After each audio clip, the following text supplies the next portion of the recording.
Hello everyone, আশা করি তোমরা সকলে ভালো আছো। তো অনেক দিন পর একটা লং ভিডিও তোমাদের সাথে আমি শেয়ার করতে চলেছি, আর এই লং ভিডিওটা হতে চলেছে আমাদের কলকাতার ভিক্টোরিয়া মেমোরিয়ালের ওপর। হ্যাঁ, তো কিছুদিন আগে মানে ওই ডিসেম্বর মাস নাগাদ আমি গিয়েছিলাম ভিক্টোরিয়া মেমোরিয়াল।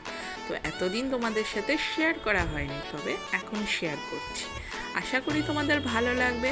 আর এটি আমার বিশেষত হলো ড্রিম প্লেস। বলতে গেলে আমার ছোট থেকে শখ ছিল যে আমি এই ভিক্টোরিয়া মেমোরিয়ালে একবার হলেও যাব। তো আমার কিন্তু জায়গাটা খুবই ভালো লেগেছে।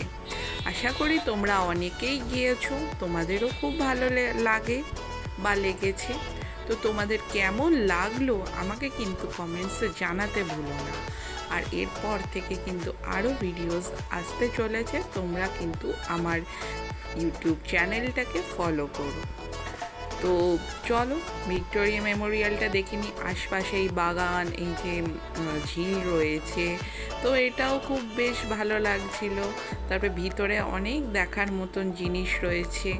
যারা হিস্ট্রি স্টুডেন্ট তাদের আশা করি হলো খুবই ভালো লাগবে। আমি যেহেতু হিস্ট্রি স্টুডেন্ট, তাই আমার কিন্তু এগুলো দেখতে খুবই ভালো লেগেছে।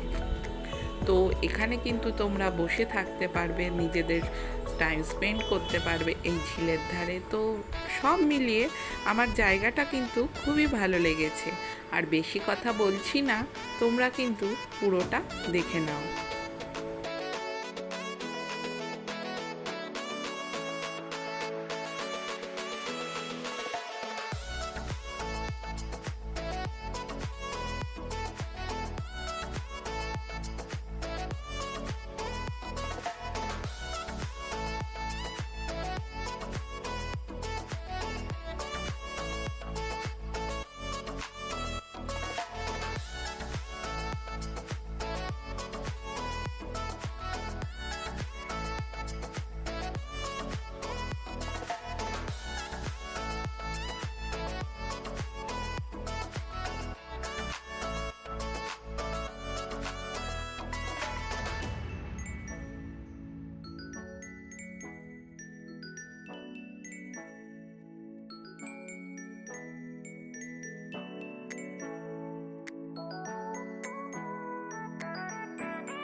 তো আশা করি ভিডিওটা ভালো লেগেছে, আর ভালো লাগলে আমার চ্যানেলটাকে লাইক, শেয়ার অ্যান্ড সাবস্ক্রাইব করে দিতে হবে। বাই, ভালো থেকো।